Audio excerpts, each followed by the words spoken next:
I'm delighted to be here with Father Joseph Fessio. As founder of Ignatius Press, I think really one of the most consequential figures in the last 50 or 60 years. So, Father, delighted we have a chance to visit and talk today. Glad to be here too, Bishop. Oh, good, good. Hey, listen, you're a California kid. I spent 6 years out in California. You were educated in Jesuit institutions as a young man, then joined the society when you're, about 20 or so? 20 years old, yes. Tell me about that. We're talking about 1960 or so, the years just before the council. What was it like? What was your intellectual formation like in those years? Well, we had the traditional formation at the time. It was a wonderful experience for me because I didn't, I was with Jesuits in high school and in college, but I didn't realize they prayed until I actually entered the novitiate. And I had a wonderful master of novices, Father Ralph Drendel. And there were 104 of us. Yeah, big group. Over 2 years, But the first 2 years, of course, was mainly spiritual preparation, formation, the constitutions, and Ignatian exercises. Then philosophy, of course, we had a very Thomistic philosophical training. I went to Mount St. Michael's up in Washington, state of Washington. And then, of course, that was 61 when I entered, and I began my theology in 69. It was already after the council, and that was in France. That was quite different. Already things had started to fall apart at that point.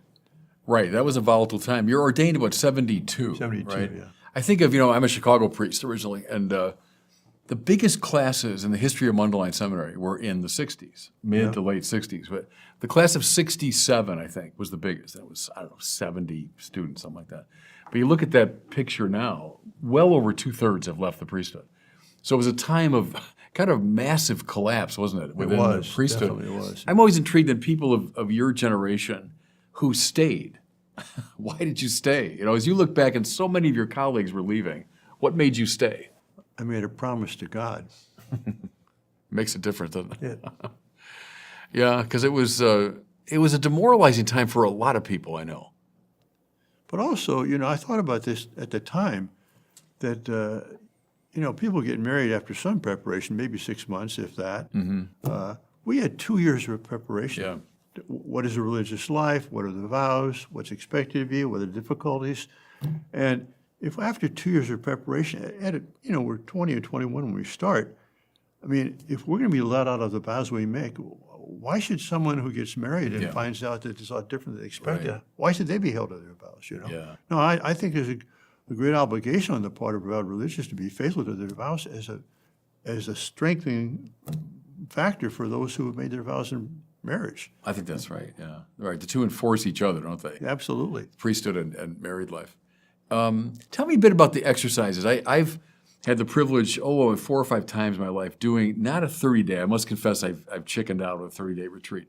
I've done the 8-day retreat a number of times, and I've always loved it. I find the exercises very rich.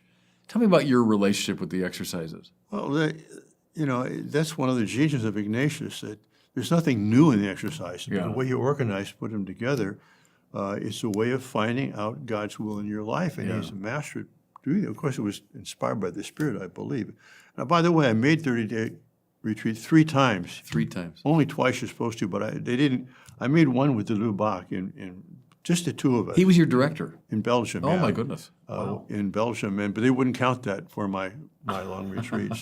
But think about that. I had 30 days with Henri de Lubac giving me my long retreat, It was great. Give me one insight from that. So you're with one of the great figures of 20th century Catholicism. Give me an insight he conveyed to you during those 30 days. Well, I can't remember too many details, but I just remember at the end of the retreat, he said, Père Fessio, allez en avant, go forward, So that was my advice and my kind of charter from him, which I've tried to follow. That's Junipero Serra, too, isn't that? Siempre adelante. That's that's his great motto. Well, that's interesting. That was the advice that de Lubac gave you. Listen, let's talk about him, because your life story implicates you in the lives of some of the most interesting people in the 20th century in the Catholic Church. Not just interesting, a lot of it, but profound thinkers, really men of the Church. I look back, Bishop, and wonder, how did this ever happen? Yeah. It was the origin. You mentioned Father Michael Buckley, Cornelius Michael Buckley before. Right.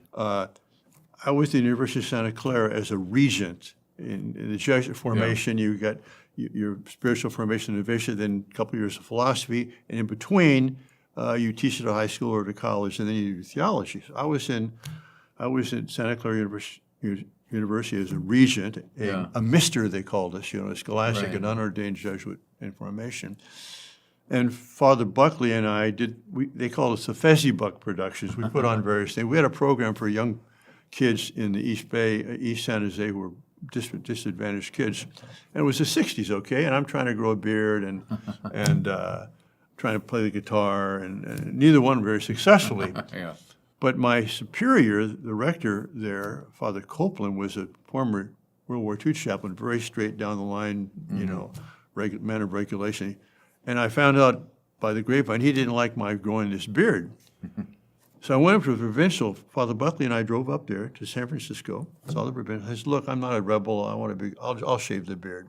He just laughed and he said, well, have you ever thought about going to Europe for theology? Okay. I said, no, I haven't thought about it. You want to think about it? He said, yeah, think about it. So on the way back, because Father Buckley had been at Fourvière, the Jesuit theology, I said, well, I'll go there too. So that's how I got to growing a beard. Led you to got me to Lyon, and Fourvière, which is a theology there. I got to Lubac. And at that time, this is after the council 5 or 6 years, and he was démodé, he was old-fashioned. And but I was very impressed by him, and here we are in the city of Saint Irenaeus, right next to his cathedral or his church. And so he became my mentor. And he was injured in World War I. Seriously, right? He had serious head. Very serious shrapnel head injury. In fact, he probably has the record of being the longest, the Jesuit in the longest novitiate, because he was in first-year novice. Okay. Before the war started. The war began. He was 5 years mobilized, in World War I, and then he came out and finished his second year. But because of that injury, he couldn't always go to classes when he was studying philosophy and theology. Okay.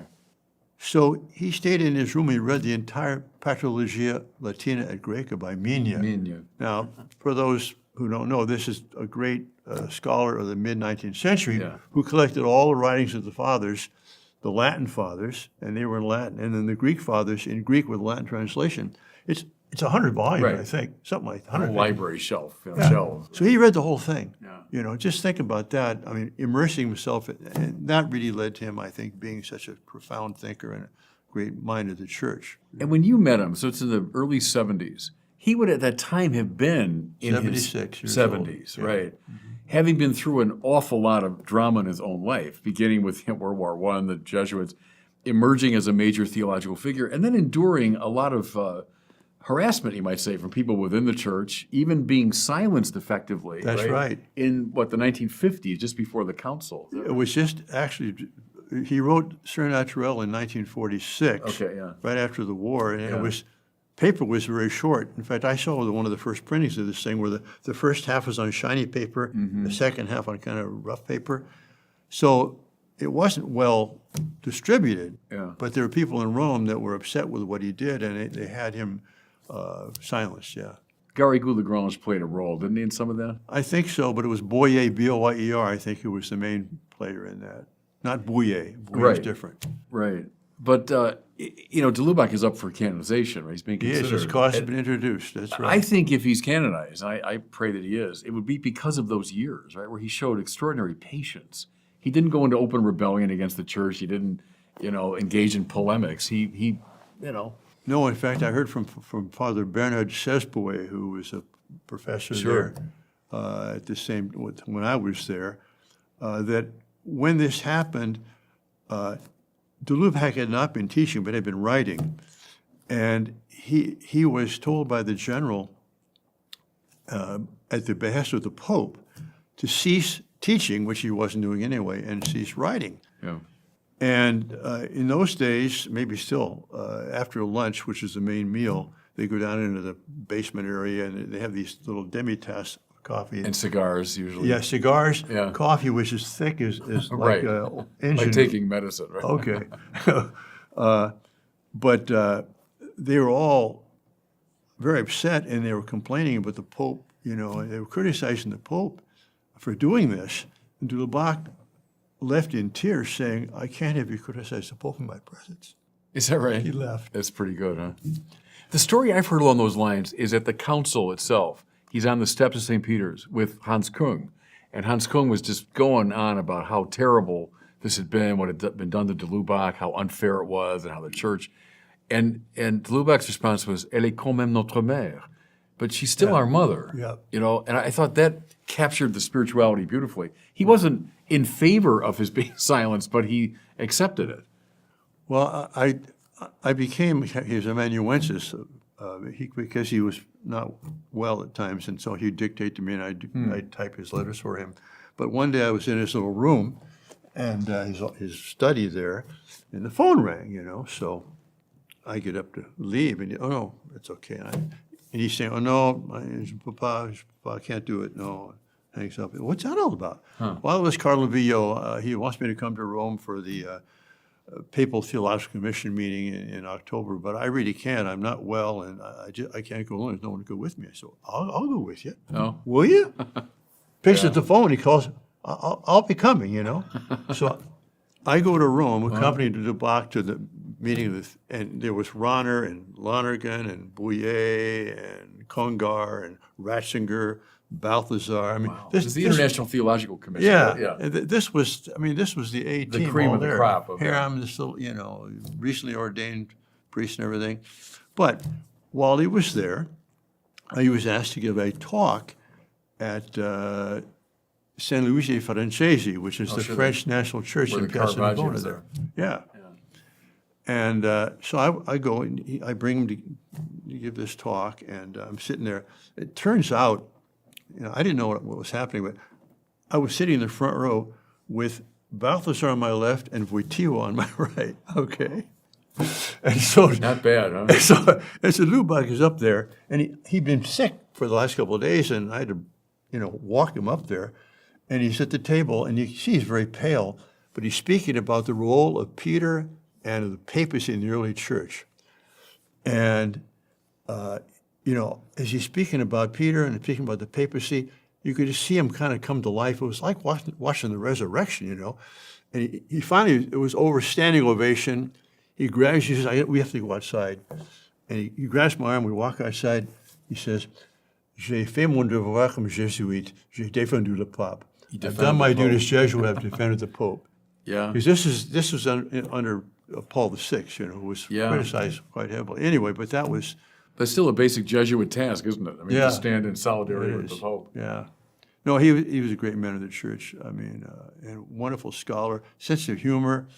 You know, I attended his funeral mass. You did? I was a student in Paris, Oh, my doctoral gosh. student, you know, and de Lubac had died. And so the funeral was at Notre Dame. And so I walked down there, no idea if I'd get in, anything. I thought, I'm just going to go. I went up to the door, and I was stopped, and the guy said, are you a member of the family? And I said, no. And he said, est-ce que vous êtes théologien? Are you a theologian? And I was a theology student, so I said, oui. And they brought me, and I sat in this wonderful seat. I'll never forget it. It was very moving. He came, the body in a very simple wooden coffin with his cardinal's hat on top. Yeah. But it was Cardinal Etchegaray spoke afterwards. Okay. And he recalled, when you mentioned Wojtyła, I thought of this, because Wojtyła becomes Pope, and he visits the Institut Catholique to speak to the faculty, and de Lubac is kind of in the background. And Wojtyła notices him, voilà, le père de Lubac. And he bowed his head like this to him. So Etchegaray says at the funeral, so once again, in the name of the Pope, I bow my head before Père de Lubac. So, I mean, not a dry eye in the house. And then they rang the deep bell at Notre Dame, which they rarely rang. So, no, it was a great privilege to be present for that. What was it? I'm just curious, what was a seminar with de Lubac like? So you're around the table with him and some Well, students. actually, no, he wasn't teaching, no seminars. It was So what, just one-on-one? just one-on-one. What was that like? So you're with him in a room and you read a text together or something? Yeah, and I would, you know, ask him questions about things he had written, and you know, most of his books, the bottom half is, you know, apparatus, footnotes, Notes, and yeah, stuff. right. Just the only part of the page is text, and I mean, you know, once he'd done a new book and I read it and I thanked him for it. Oh, that's just there's nothing there, but I'm just quoting the fathers. I said, well, yeah, that's like Rembrandt saying that Yeah, right. the paint just came out of the tube, you know. Yeah, I mean, right. because the way he weaves it together. Yeah. I think his books are are classic. They'll be read They're for wonderful. centuries if we go on that long, you know. Well, I read them in Ignatius Press editions, when I was a young guy. But back in those days, so now I'm in like the 1980s, I'm in the seminary. We had to read those books kind of under the covers with a flashlight, Yeah. right? Because in those days, de Lubac and Ratzinger and Balthasar, I mean, arch conservatives and, kind of dangerous people, and extraordinary than how that has shifted and changed. Here's de Lubac's silence for being, if you want, like too much of a liberal voice Right. in those days. Then in my time, too much of a hyper-conservative voice. And then today, again, he's seen by some as a modernist. I think the church kind of shifting in odd ways around But him. he Balthasar, de Lubac, Yeah. Ratzinger, Bouillet, they're in the center, deeply Right. rooted in tradition, and yet open to newness. I mean, look what Right. Balthasar did in his whole theology Yeah. aesthetic, I mean, wonderful. And yet, who could be more rooted in the tradition of the church than Right. Balthasar? Maybe one more question about de Lubac, because I'm curious to get your view on this. John Milbank, some years ago, said Rahner tended to naturalize the supernatural. De Lubac supernaturalized the natural, and that makes all the difference. I think that's a good And it's one of those way lines that stuck in my mind. It's like, yeah, that's helpful. Because one way I'd characterize Catholic liberalism is just that tendency to naturalize the supernatural. But what de Lubac was doing in the Surnaturel, another text, was, no, it's a grace, building on nature. As Aquinas says, it's not turning the wine into water, but turning water into wine. Right. That's what de Lubac was up to, and I think that's right. I think that's right, very much so, yeah. Okay. So let's go from de Lubac now. We got the Ratzinger and Balthasar connection. And if I get it right, you end up writing your doctoral paper on Balthasar, on his ecclesiology, but under the direction of Joseph Ratzinger. And that was at the suggestion of Henri de Lubac. What happened was, Is that right? after my second year of theology in France, and I was contemplating doing a doctorate, my superiors asked me to do that. And I asked Father de Lubac, I said, well, what we suggest I write on? He said, Hans and Balthasar, the greatest theologian of our time and perhaps all time. And he was a very measured man. He, de Lubac now is. De Lubac, yeah. right. For him to say something like that, well, okay, that's good. Well, where should I do it? Well, there's a fine young theologian in Regensburg, Professor Ratzinger. We're friends. I'll write him on your behalf, because Ratzinger was overwhelmed with people wanting to study under him, But de Lubac wrote on my behalf, and then Ratzinger accepted me as a student. So I went to Regensburg and was taking classes in I was in seminars with Ratzinger in his classes, and then he was my doctoral father. Take me to the first time you meet Ratzinger. What was that like? I don't remember. No, but you're in Regensburg and you have an appointment with. He's young at that time. He would have been only 40s. 40 something, Yeah, right? something like that, yeah. So you meet. What was your first impression of Ratzinger? I don't remember my first impression, but I remember my impression. Your second impression. I mean, he's a public figure, so everybody knows now what he's really like, who wants to know. And that was just wonderful, warm, gentle, friendly, good sense of humor.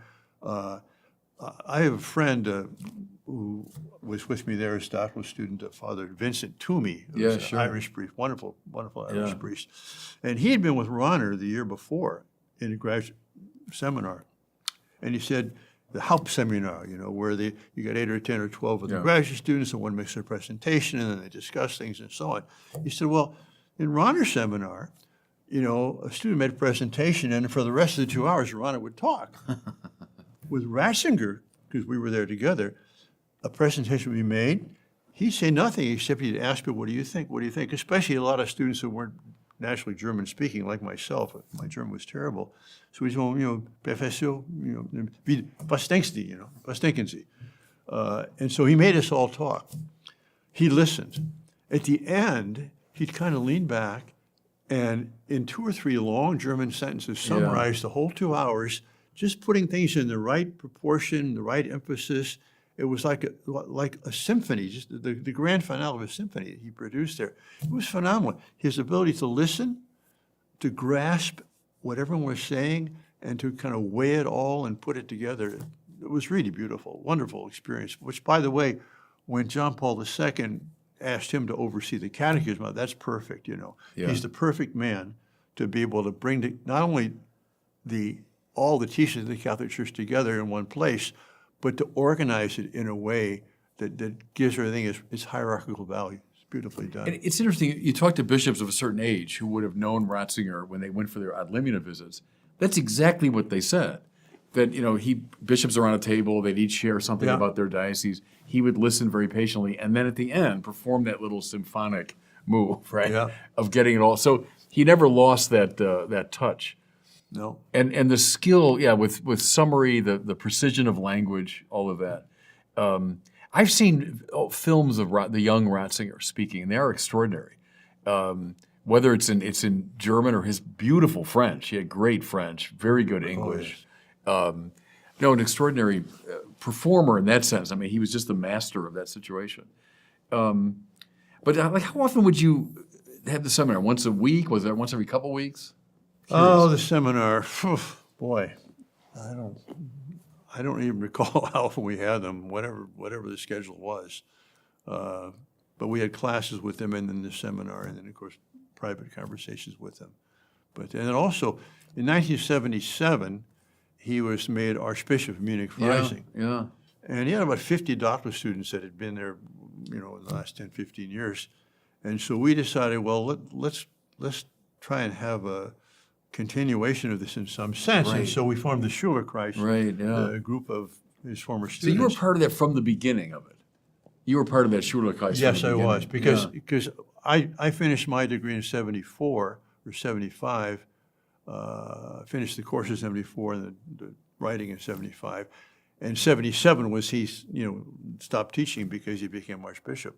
Unlike you, who continues teaching while you're a bishop. But I remember at the time there was another one of my classmates was Father Schönborn, Father von Schönborn at the time, now Cardinal Schönborn. So we were both there with Ratzinger.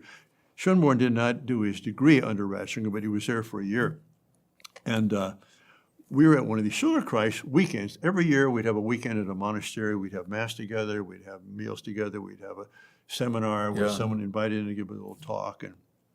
And he'd give the homily at the Mass. And it was the 21st Sunday of ordinary time where the gospel is about the 11th hour workers that get paid the same, Yeah. And he gave a homily which I've never forgotten.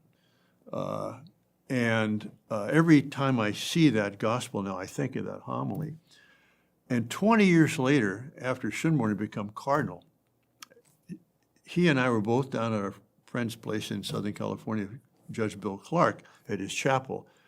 And I read the gospel, and it was that gospel. I thought, I thought about that homily again. I sat down, and Cardinal Schönborn began to give his homily.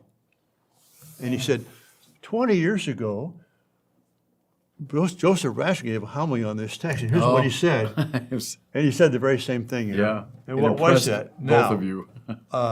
I can't say it as eloquently as he did, but basically, he's saying, the people that worked all day in the vineyard were upset because of the people coming at the last moment and getting the same reward.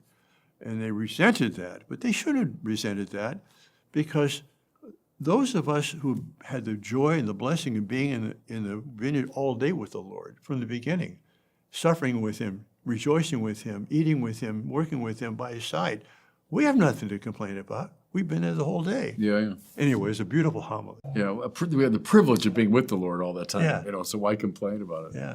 Yeah. I know that chapel in California, Judge Clark's chapel. Oh, yeah. I was invited to say Mass there when I was out in California. Oh, were you? It's Okay. up on a hill, as I remember. Yeah, You're but coming hills. along and way up on this hill On with the a brow of the commanding hill, yeah. view.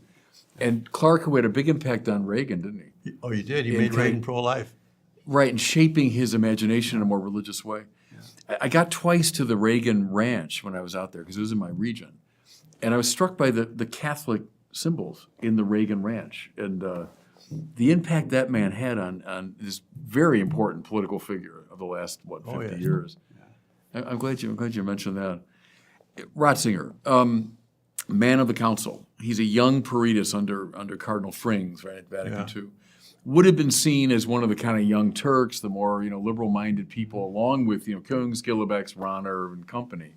What would you say was his dominant idea in regard to the council? Because I think of him and Wojtyła as great men of the council. They knew it, they were there, and they wanted to give it the proper interpretation. What was central, do you think, to Ratzinger's sense of the council? Well, first of all, in my own coming to know him, having been mentored by the Lubac and the reading of the massive work of Balthasar, I thought that Ratzinger was kind of a young popularizer, Right. Not necessarily an original thinker, but Yeah. my opinion changed very quickly because definitely he's a theologian in his own right. Oh, yeah. But I think the answer to your question is in December 22nd, 2005, when he first met with the cardinals after became Pope, that he said there's two interpretations of the council. Right. Yeah. There is it's a rupture from tradition. Everything pre-Vatican II is to be disregarded, or it is a renewal in harmony with tradition. Yeah. And that was his idea that, yes, there must be renewal and reform, but it had to be in continuity and not in a rupture with tradition. That was his whole view, I was certainly trained that way, as a young guy coming of age after the council, the Vatican II as revolution. Yeah, exactly. And it was, kind of darkness before, great burst of light in 1965, and now we're in the post-revolutionary period. That's, I think, how my generation was shaped. Yeah. And that's why people like, I think, Ratzinger, Lubac, Balthasar were kind of seen as suspicious figures. They were counter-revolutionary figures, when I was in the seminary.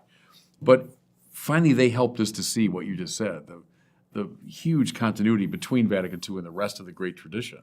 A development, we're all, I think, great admirers of John Henry Newman, a development of doctrine, to be sure. Development in important ways, too. And I mean, I wouldn't want to stand with those who say, oh, nothing really important happened at Vatican II. No, I think there really were important developments in ecclesiology, the understanding of the laity, understanding of the priesthood, et cetera. Yes, all those things. But not a rupture. May I suggest it's still a lively issue in the life of the church, having just come from the synod. I think that's still an issue that people talk about. How do you read Vatican II?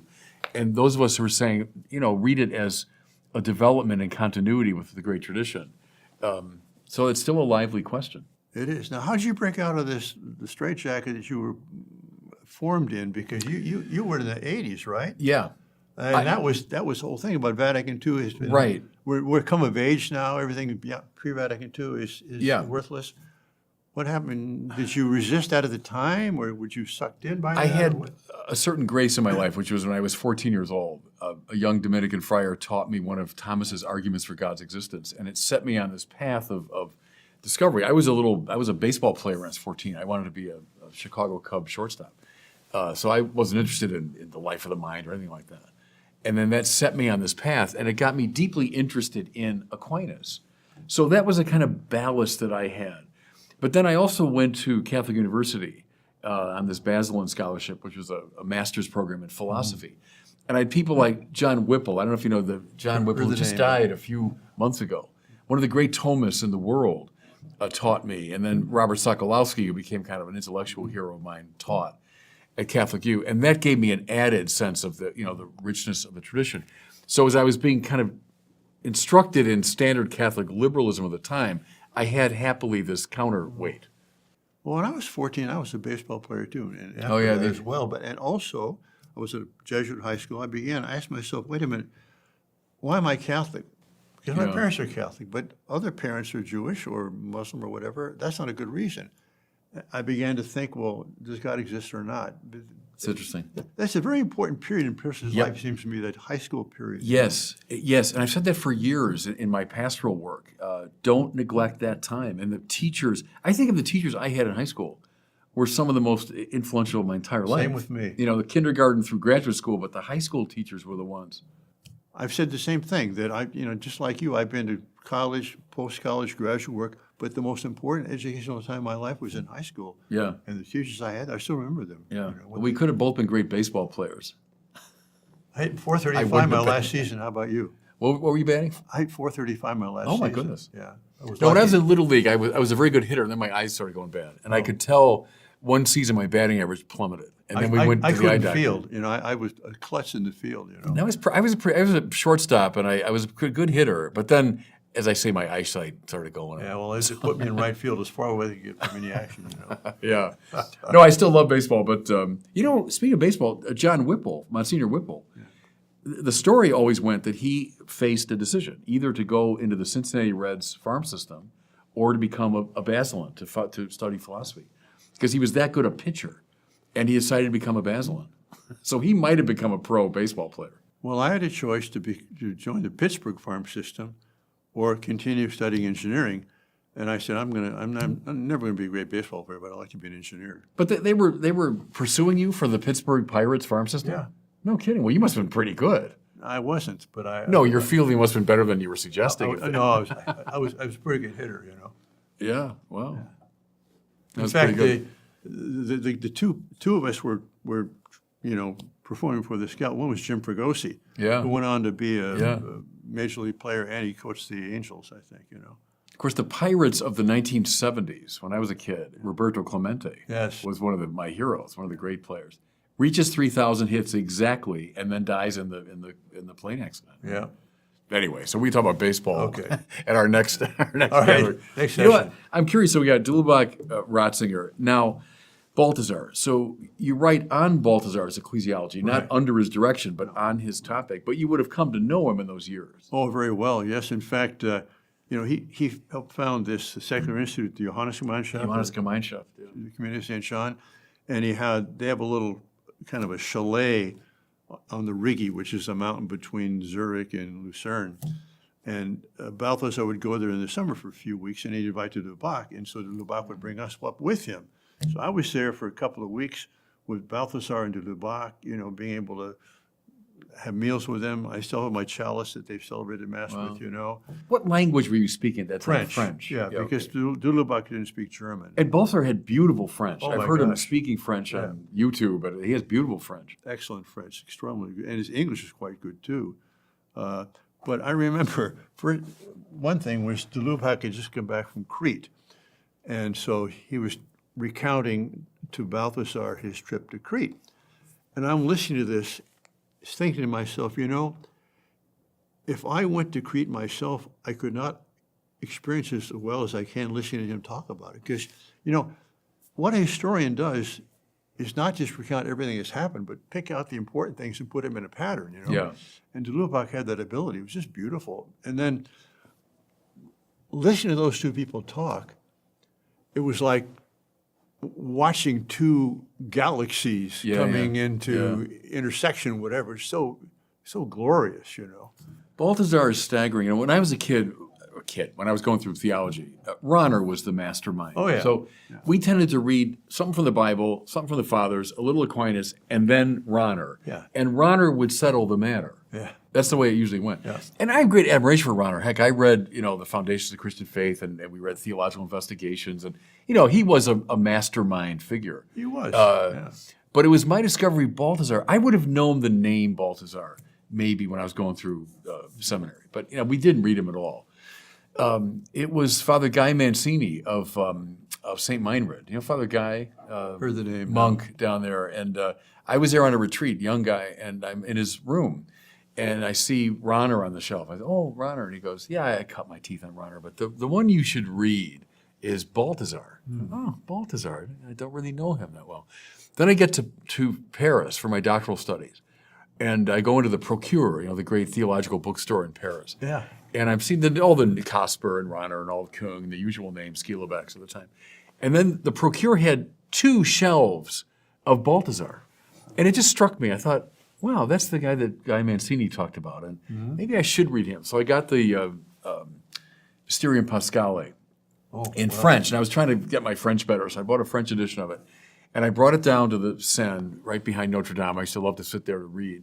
And I read that book, and it's just like a world opened up. And then I started going through the Glory of the Lord and all that. But I would have read those finally when I got home. Then I started reading them even more carefully in all of your editions. It would have been all the Ignatius. Well, that's how Right. There's a parallel story here that I didn't drink before I entered the Jesuits, or in the Jesuits, until I got to France, age 27, and there you have wine with your meal, and you add water to it. It's ordinary wine and everything, And I realized that wine's not alcohol. It's not a drink. It's it's food. It's part of a meal. Yeah. I went to Bavaria to study, with Ratzinger. I discovered 13 kinds of beer. Okay, not brands, but I mean Märzen beer, Weissen beer, Bock, double Bock, and so on. I came back to the United States, had my first sip of an American beer. I spat it out, It was so insipid. and I said, "If you're going to call this beer, I needed another name for what I was drinking in Bavaria. Yeah. Well, after I got back, after my doctoral studies, I was giving retreats to women religious, and at a question and answer session, one of them said, well, Father, you keep quoting Lubac and Ratzinger. Who are the great American theologians? And I told them the story about the beer, and I said, if you're going to call these theologians over here, I need another name for what I have over there. Right. Because this is different level, different category. There was a theological culture those men all came out of. Exactly. That is gone, though. Even in Europe, it's gone, isn't it? I mean, Yeah. grounded in the great tradition and Latin and Greek and the fathers and Aquinas. I mean, look, Rahner knew Aquinas, remarkably well. Puts him in dialogue with Heidegger and Kant and everybody else. But he came out of that same culture. Ratzinger can give a flawless lecture in Latin. That's long gone. I was at the Synod in '87. He was making jokes in Latin. he was giving a presentation, Yeah. but his little ironic things would stick in In there. Latin. Oh, yeah, in Latin. But and Balthasar, in a way, reminds me of someone like a James Joyce. That he has this mind that covers the whole world. Yeah. And it's like swimming in an ocean. You can get lost easily in Balthasar. He's not as tidy as, let's say, a Rahner, or a Ratzinger. There's something oceanic, I always think about Balthasar. That's right. Which makes him challenging, but at the same time, it just opens up this world to you. The stress on beauty, obviously, which I've used now in my work of evangelization. It's been a huge principle. I learned that from Balthasar. We often go from the true to the good to the beautiful, but he wants to reverse that. Begin with the beautiful. Right. And I just think evangelically, it's a better approach because people are very reactive today to claims of truth and goodness. But if you just show them, look at this beautiful thing, this beautiful cathedral, this beautiful text, this beautiful whatever, it draws them in. And then I think of like D.C. Schindler. I'm convinced by what he says that it's the most important of the transcendentals because it's what first gets our attention. Yes. It's first splendor. And then once it's got your attention, you start thinking, Draws okay, you in, here's what's true about it, here's what's good about it. But that's a master theme, obviously. But as you look at Balthasar and you say, okay, you did ecclesiology. What's the master theme? What would you say the thing you really learned from Balthasar? Well, like you say, it's an ocean, right? So Right. But I would say, going back to you talking about Rahner, Yeah. because Rahner was a great mind, no question about it, but it was kind of a mechanical mind almost. And Balthasar had that breadth of culture, music, history, art, literature, and all those sorts of things. And I would say it's that total kind of culture that he has, Catholic culture that embraces everything, that drew me in and impresses me still. And, where are the big Rahnerians today? I mean, Rahner is pretty much history now, isn't he? Right. But Balthasar is growing. Growing In his influence because it's so rich. It's so rich and so deep. And he operated outside the academic establishment, didn't he? He wasn't a professor at a university. He never was. He wasn't. And that gave him a certain liberty in his thinking. But I think he talks about kreisendes Denken, circling thought, the idea of, he gives the example of the sculpture of David, Michelangelo there in Florence, where you have to walk around that thing to see. You can't, 1 per second is enough. And also, theology on its knees. I mean, when you read Balthasar, you are aware of someone who prays, it's really embedded in his prayer. What was it like to be with him? Photos of Balthasar, he was tall, wasn't he? Tall. Was he kind of a physically imposing, impressive guy? Well, he was tall, somewhat slender. Slender. And he had kind of a shyness to him. Yeah. A very kind of aristocratic, but shy. But always he was warm and friendly. And I remember, up at this little chalet, he says, well, have you ever read The Bridge of San Luis Rey? Thornton Wilder. Thornton Wilder, yeah. No, I said, no. Of course, he read everything. He amazing, read all of Agatha Christie. In all the different languages. Languages. Oh, you should read him, He calls back to Basel and has the book set up for me, so I can read Thornton Wilder. That's just how very, very kind. Oh, another thing. I went, this is after Ignatius Press started. I was traveling through Basel. I stopped to see him and spend the night. And someone gave me this book by Manfred Hauke called Women Priests, ? About 500 pages. And so we had dinner in the evening, and I said, well, what do you think about this book? Well, let me take a look at it. So I gave it to him. And then we went to bed, and this is about a 4-story building that he has, this apartment type thing, but he has the whole thing. And every wall of every room was lined with bookcases, you know. And I'm an ex-engineer, I'm kind of a quantitative guy, so I wandered through the building, and I estimated, you know, how many books per foot, how many feet. I estimated 30,000 volumes. Yeah. And I picked them out. And, you know, Germans, like, they'll have 26 volumes of Nietzsche and, you know, 42 volumes of Kant and that sort of stuff. And I'd pick them out at random, and every one, he had notes in the margin. Yeah. Okay, so the next morning, we get up, have breakfast, and he asked me about the book. He says, well, the Theological Commission, the Papal Theological Commission, was supposed to discuss women's priesthood, but now we don't have to. This book has it all, you know. Yeah. But it was a 500-page book. What was you doing all night? I don't know. But in the morning, he gave it to me. He says, this is the book you want to. So we did. We published that thing in English. He'll write, for him, a minor book that would be for anyone else the masterwork of their entire career. Yeah. And Balthasar tosses it off as, you know, he's a 400-page study of Maximus the Confessor or Right. The Little Flower or something. Yeah. Anybody else, that would be their Hauptwerk, right? That'd be their masterpiece. Well, I don't know what your high school was like, but we took the Iliad in high school, okay? Yeah. When Balthasar was in high school, he translated the Iliad from Greek into German. Yeah. No, he was a mastermind. There's no question. Yeah. I mean, what's Lubac's famous line, the most cultivated man in Europe, right? Yeah. Which is pretty high praise coming from someone like de Lubac. Right, and Ratzinger praising them both in the same way in his book Milestones. Right, yeah. Page 141 or 143, he says, yeah, two of the greatest minds of the church. Do you know, I wonder if you could confirm this. I've heard the story over the years that at a certain point in the 70s, de Lubac, Balthasar, maybe Ratzinger and others got together to think about, now, who should the next pope be?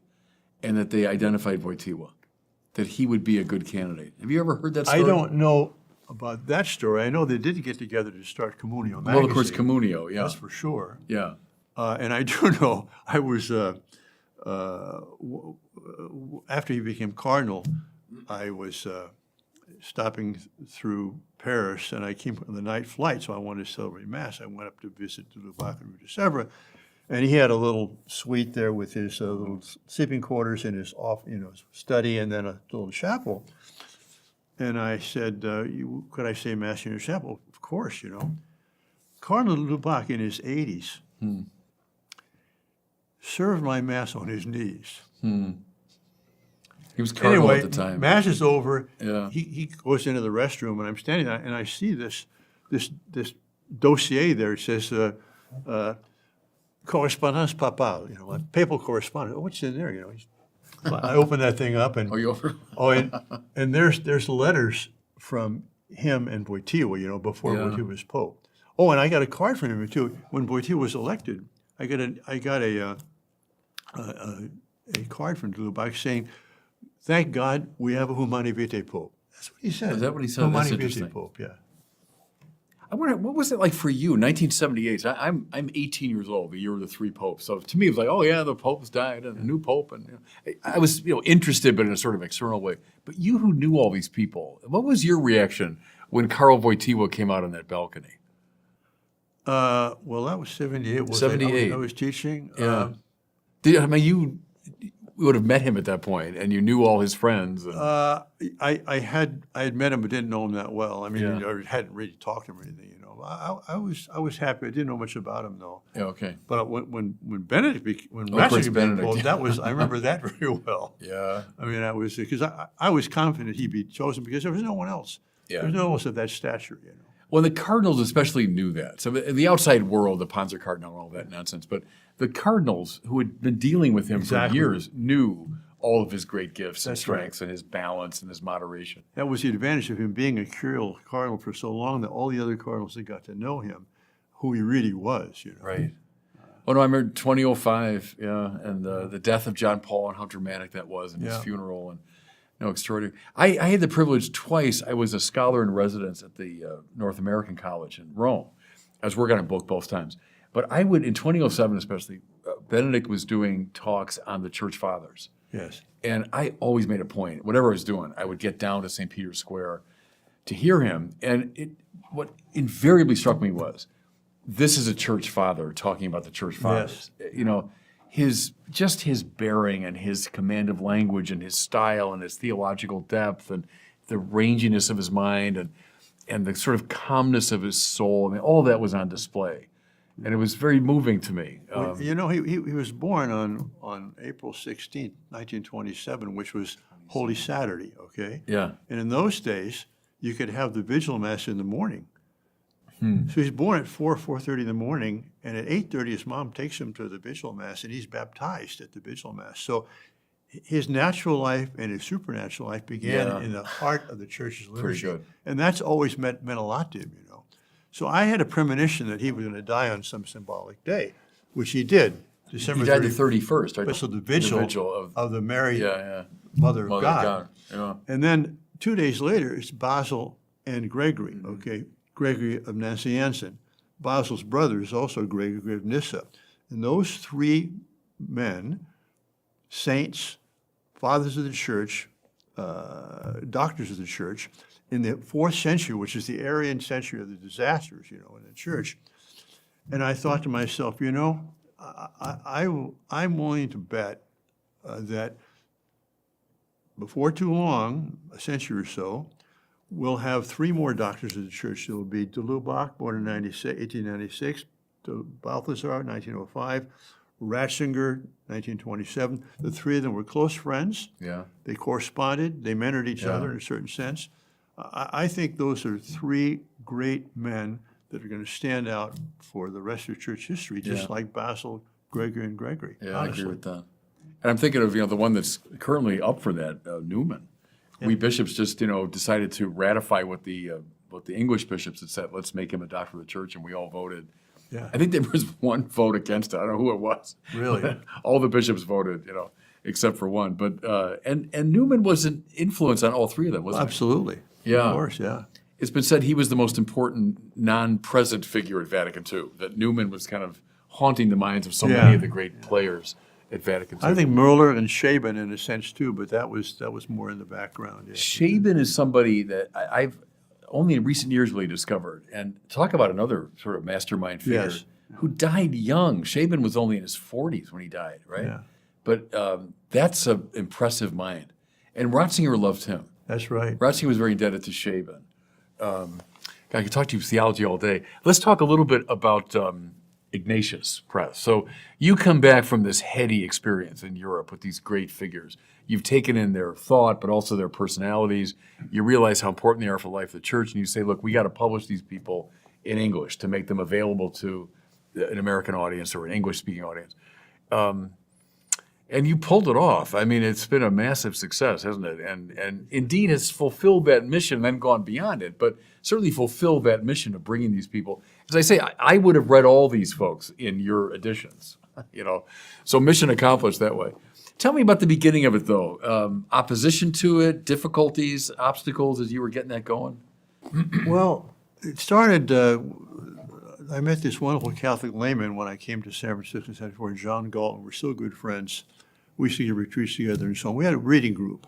And in this reading group, we take different texts and stuff. But from time to time, I would bring in a book by Ratzinger to Lubac, and I'd translate a few paragraphs for them. And John said, Father, he said, this is too important. This should be available in English for everybody. So that's when we started. Well, the first thing we did, we wanted to translate Balthasar and Andres von Speyer, who his directee, the mystical woman there. And Balthasar told me to get in touch with Erasmo Leva Mirikakis. Oh, sure. Marvelous. Yeah. Biblical commentator. And at that time, he just finished his doctorate at Emory University in Atlanta, Georgia. That's and where so his doctorate- he translated von Speyer's book, They Followed His Call. And we submitted that to St. Paul Press in Staten Island, and they published it. But every year in San Francisco, at the institute that I started there called the St. Anne's Institute, we'd have Frank Sheed come and give a talk. Because Frank great Sheed Frank lived in New Sheed. Jersey, but he was from Australia, so Yeah. he'd go back and forth every year through San Francisco. Yeah. So we'd have Frank Sheed talk to our students. And so one of those times, after we'd given this translation to St. Paul Press, I was walking with Frank Sheed. I said, well, Mr. Sheed, do you think that we should continue, translating and having others publish this, or should we start our own publishing house? Oh, by all means, start your own, but be ready for 10 years of grief. Oh, So this woman he who would know, huh? yeah. So this woman who I'd been giving spiritual direction to, Carolyn Lemon, and I decided we got a grant from the Durancy Foundation in Milwaukee. We went to the library. None of us knew how to make books, but I mean, we picked out the books we liked the paper. We picked out books we liked the typeface. Picked out books we liked the size, and we decided we're going to use The best of all natural those. paper. We're gonna have books of this size, and we're gonna use Bembo font. And so that's how we started Ignatius Press, kind of as amateurs. Well, we're still amateurs in a sense, but and it grew from there. However, if we'd had to survive on selling Balthasar and the Lubac and so on, right. It wouldn't have survived. but Tony Ryan from St. Paul, Minnesota here, came on 2 years later, 1980, as our marketing director. He had a young family, and he wanted to have more family material. So he actually went out and bought these videotapes, and we resell them. And Ignatius Press became the largest distributor of Catholic videos, I think, in the world, if not just the country, because of Tony. Of course, that brought in the income. Sure, yeah. And then after that, we had more authors on different topics. And so now we still sit around a table every month and decide what we want to do. And two criteria. Yeah. One, do we like it? And two, will it help the church? Yeah. So novels, like Michael O'Brien's novels, have become very popular. Father Elijah I read, many years ago. Yeah. So we're blessed. We're very blessed. You know, I'm thinking of something. William F. Buckley, when he was getting National Review going and trying to recruit writers for it, Yeah. and a guy would say to him, "Oh, no, Bill, I've decided I'm going to stay in academia," or "No, I'm going to go back to the university." Buckley always said, "Out of the arena." Like he had very little respect for people that just wanted to do full-time academic work. He liked people that combined the academic and the institutional, if you want. They were still kind of in the game. Yeah. And I think of that a lot, with my own work with Word on Fire, and which is trying to imitate in a way what you did. But the combination of that, of doing the Competing with us, that's okay. it's- Friendly competition. There's plenty out there to publish. Yeah, That's right. Yeah, but No, it is great. I want to interrupt you there. It's great what Word on Fire has done. You're publishing it, like Ignatius Press, and maybe even more. You believe in beauty. Yeah. I mean, the things you publish, they're beautifully done. The art is lovely. It's quality. Yeah, thank you. On purpose very much, and that's Balthasar. It's Yeah. Balthasar's influence. Exactly. But the combination of the intellectual and the practical, if you want, the intellectual and the institutional, that you have to have some vehicle to make this real, or it can remain just too abstract. That's right. Just kind of caught in the groves of academia. Yeah. But I think that's fascinating and is a much needed thing in the life of the church. When did Word on Fire start publishing things? Not that long ago. We started publishing only, 4 years ago maybe. And then when did you start? When did Word on Fire begin? We kind of trace it back to about the year 2000 when I got on the radio in Chicago. Okay. And that was just, I had the idea that we should be doing more to propagate the faith and using at that time, the old media. The new media weren't around yet. Yeah. And I just went to a WGN, which is a big radio station in Yeah. Chicago.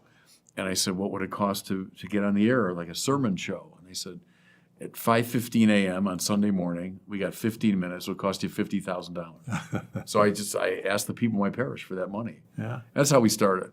But I think the fact that people have responded to it is a sign of, this spiritual hunger. We all know about that. It's in people's hearts. And what's really encouraging to me, Bishop, is that, you reaching out to a wide audience for sure, but I can tell by what you say and what you write that you've been nourished by these same authors that have nourished me. Right. There's a depth there. This isn't just kind of,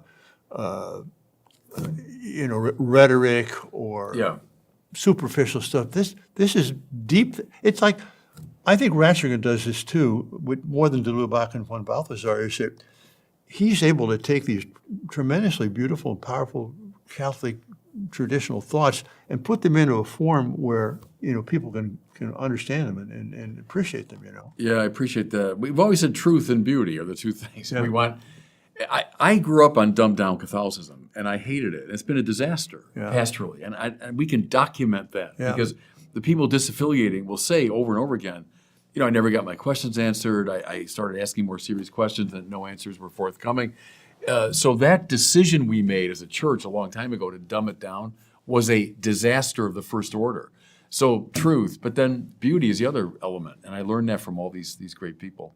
Hey, can I ask you one more thing? I know I could talk to you all day. We're running out of time, but the Jesuits. I would tell you a story from a couple years ago.